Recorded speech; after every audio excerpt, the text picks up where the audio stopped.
పట్టణంలోని railway station road లో కోట్ల ప్రజాధనంతో నిర్మించిన క్రీడా ప్రాంగణం అనేక సంవత్సరాలుగా నిరుపయోగంగా ఉంది. ప్రభుత్వం వారు కుంటి సాకులతో క్రీడా ప్రాంగణాన్ని ప్రారంభించకుండా ఉంచారు. ప్రారంభం చేయకపోవడం వల్ల క్రీడా ప్రాంగణంలో అనేక అసాంఘిక కార్యక్రమాలకు నెలవుగా ఉంది. కోట్లాది రూపాయలతో నిర్మించిన భవనం మరియు మైదానం పాడైపోతుంది. లక్షల రూపాయలతో నిర్మించిన ఇండోర్ స్టేడియం వాడకపోవడం వలన పాడైపోయింది. ఆడుదామాంధ్ర అని చాలా ప్రతిష్టాత్మకంగా ప్రభుత్వం ప్రారంభించిన ఆటలు సరిగ్గా జరగాలంటే క్రీడా ప్రాంగణాన్ని ప్రారంభించినట్లయితే సులువుగా ఆడదాం ఆంధ్ర కార్యక్రమాన్ని పూర్తి చేయొచ్చని అన్నారు.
Washrooms.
అపార్ట్మెంట్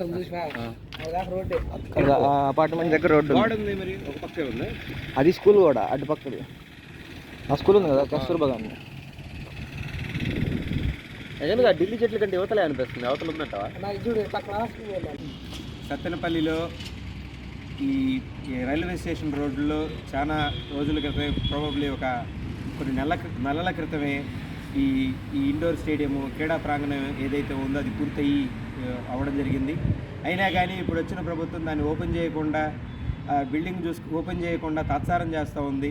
గ్రౌండ్ చాలా పెద్దదిగా ఉంది, బిల్డింగ్ కూడా చాలా గొప్పగా కట్టారు, దాదాపుగా పూర్తయింది. కేవలం ఒక 5% పని మాత్రమే మిగిలి ఉండొచ్చు. అలాగే గ్రౌండ్ కూడా చాలా పెద్దది, క్రికెట్, ఫుట్బాల్ లేకపోతే పెద్ద పెద్ద గేమ్స్ కూడా ఆడడానికి కావాల్సినంత పెద్ద ప్లేస్ ఉన్నది.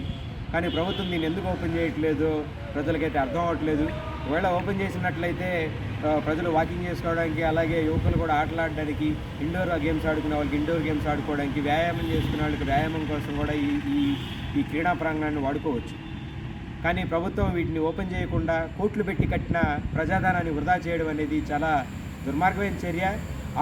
అలాగే ప్రభుత్వం చాలా ప్రతిష్టాత్మకంగా ఆడుదాం ఆంధ్ర అని చెప్పేసి ప్రోగ్రాం పెడతా ఉందని చెప్పేసి ఉన్నాం. 26వ తారీఖు నుంచి దాన్ని మొదలు పెడుతుందని చెప్పేసి విన్నాము. కానీ అదే ఆడుదాం ఆంధ్ర ప్రోగ్రాంని కనుక ఈ గ్రౌండ్ని కనుక బాగు చేసి, ఈ క్రీడా ప్రాంగణాన్ని బాగు చేసి కనుక వాడినట్లయితే సత్తెనపల్లి ఈ టౌన్లో ఉన్న అన్ని గేమ్స్ కూడా ఇక్కడ పెట్టడానికి చాలా పెద్ద ఆస్కారం ఉంది. వీళ్ళు ఇట్లా దీన్ని వాడకుండా పాడు చేయడం వల్ల అది ఏ కారణం అయినా ఎండొచ్చు. మేము రకరకాల కారణాలు వింటూ ఉన్నాం. ఏదైనా కానీ ప్రజల ఆస్తిని ఇట్లా ధ్వంసం చేయడం అనేది సిగ్గుమాలిన చర్య. ఒకవేళ ఈ గ్రౌండ్ ఆల్రెడీ పూర్తయిందని ఓపెన్ చేసినట్లయితే కోట్లాది ప్రజాధనం వృధా కాకుండా ప్రజలందరూ కూడా ఫిట్గా ఉండడానికి, అలాగే యువకులందరూ కూడా ఆడుకోవడానికి బాగుంటుందని చెప్పేసి మేము డిమాండ్ చేస్తూ ఉన్నాము. ప్రభుత్వం ఇప్పటికైనా భేషజాలకి లేకపోతే పంతాలకు బాకుండా ఈ క్రీడా ప్రాంగణాన్ని ప్రారంభించినట్లయితే బాగా ఉంటుంది.